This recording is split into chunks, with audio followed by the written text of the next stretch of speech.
Us down the Colorado River. Talk about Larry's book, the first book and all of that.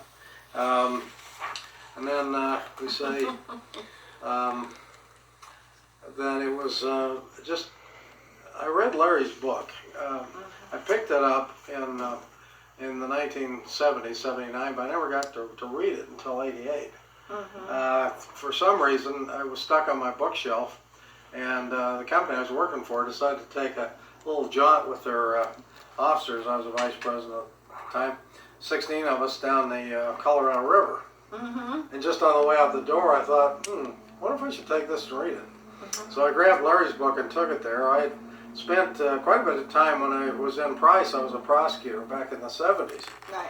And when I had some extra time, not prosecuting criminals at the time, I went off in search of Butch Cassidy because I ran into Joyce and Hayden Warner, the daughters of Matt Warner, who was one of Butch's very first sidekicks, went to prison and came out, was elected sheriff. Price, down there. Yeah, he was a constable. crooked sheriff. Yeah, well, back in that day, it's like Wyatt Earp, you know, they played both sides of the law. So they figure, the citizens figure, hey, they know where these guys hide out, they probably can do some good. It's true. And they did, you know. They did, yeah. Yeah, and he was actually, Matt Warner was actually approached by Governor Wells, Heber Wells, our first governor in Utah, to try and bring these guys in, you know.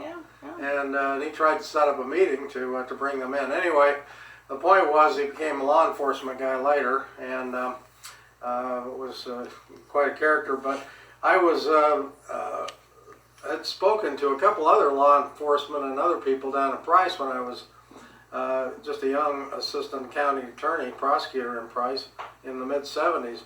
And among them was Henry Ruggeri, who'd been the old judge. He'd been the DA before that down in that area. And back in his day, the 20s and 30s, he was still around in the 70s, but he was an old man. But back in his day, they actually had to carry a gun, you know, with him on the streets and stuff. People he were had to use it. him. Yeah. Once in a while, he had to use it. Right. You know? It was kind of like the Wild West in Price. It was still pretty wild when I was there in the 70s.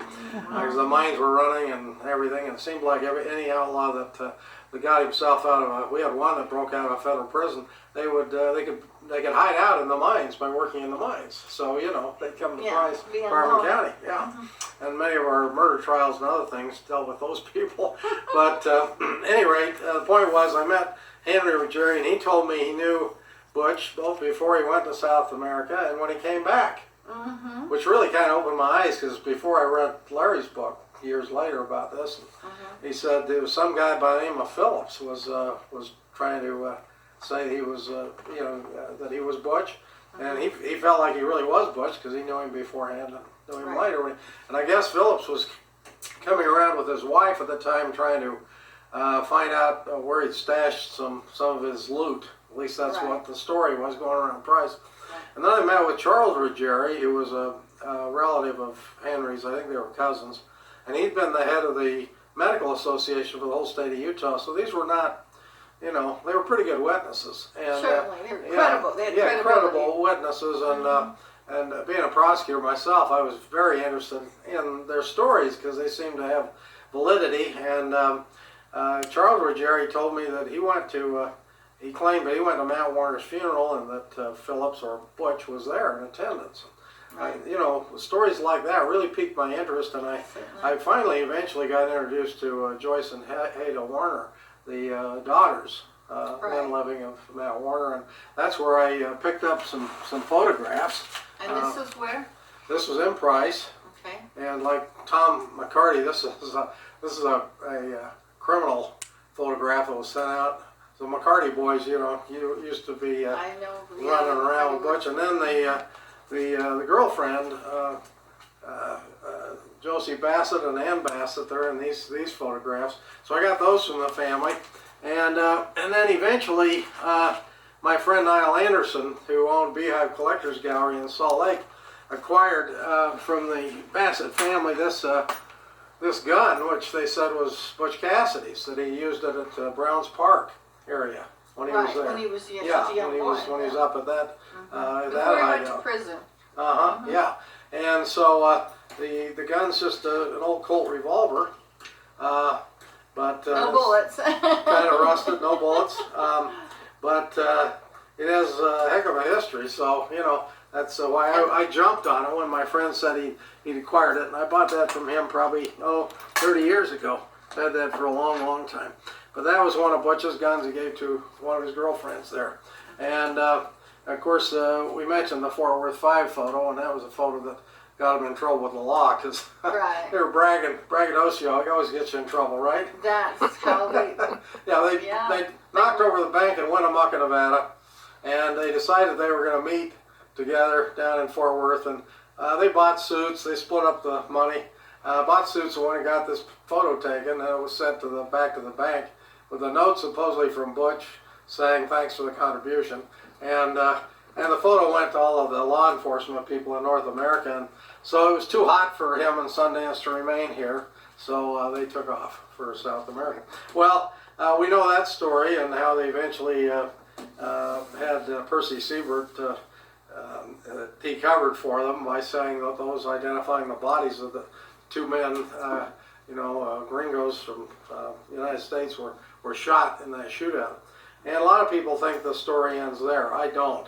And one of the reasons I don't is that many years ago I got in on a book signing thing with Lula Parker Battinson at BYU. And I overheard her say at the time that Phillips was not her brother, she said, but that her brother lived in Spokane, the same town that Phillips lived in. Right. So I got that much from her. And I thought, well, I wonder if she's covering for her brother still, even though he's been dead for years. And so I didn't know, but that was kind of what I suspected. Over time, I was able to acquire the Percy Siebert scrapbook, which we've shown you, and because of that, author Larry Pointer came to my old store, and we spent a great time going through and reading some of the notices and so on. And particularly, he was interested in those last two letters, which he was interested in. And the reason he came here from Montana was because I found a manuscript called the Bandit Invincible. And this is the manuscript here. This is a really important document. Yeah, and the thing that's interesting about it is called the Bandit Invincible, is that Larry, when he wrote his book in 1979, had an abridgment of this. It was written out by some neighbors and family of friends of Phillips. Of Phillips, friends of Phillips, and it was only about 100 and some pages long. This is twice as long. It's more complete. That was an abridgment that he had. This is the complete run of the story. Let me just read the beginning page because it says, "The Bandit Invincible. This story is based entirely upon facts. All of the holdups herein described were actually perpetrated by Cassidy during the years of his life of banditry in both North and South America. Several of the minor holdups have been omitted, as space in a single volume will not permit chronicling all the episodes of his strenuous life as a bandit." And then the book has a dedication to the old settler who built his nest among the foothills and broad valleys of central Wyoming during the years between 1885 and 1895, and many of whom forfeited their lives or their liberty in their fight for settlers' rights as citizens of the United States of America against the old-time cattle baron. And then he has this little poem, "Back to old Wyoming where I roamed in days of yore, searching for the faces of my pals of long ago. Gone are they forever from the mountains and the dells, where again I'll see them midst the hills I love so well." And that's how it starts, and then it has a forward and goes through a whole book. Big long book talking about all of the hideouts and so on and that Butch had. And one of the fun things about it, his wife, Phillips' wife, typed it, but she typed it on Phillips' General Machine Works stationery, and virtually every page is on his stationery. His stationery. So we know it was Phillips. Yeah, so we know it was Phillips.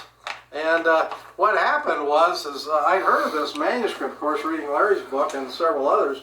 And just one day, I don't usually get much off the computer, but I got on Abe Books, and I just typed in the Bandit Invincible.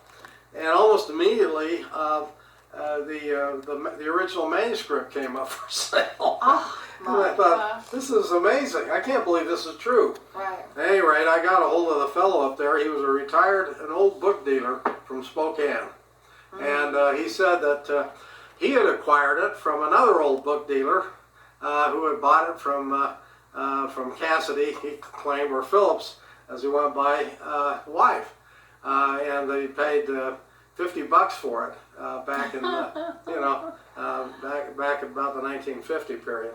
$50 for it, and he was told that it was really special, and he didn't know much about Butch till the movie came out, and Butch Cassidy and the Sundance Kid in '69. And from then on, he knew it had real value. Well, he had a big price on it, but I was able to negotiate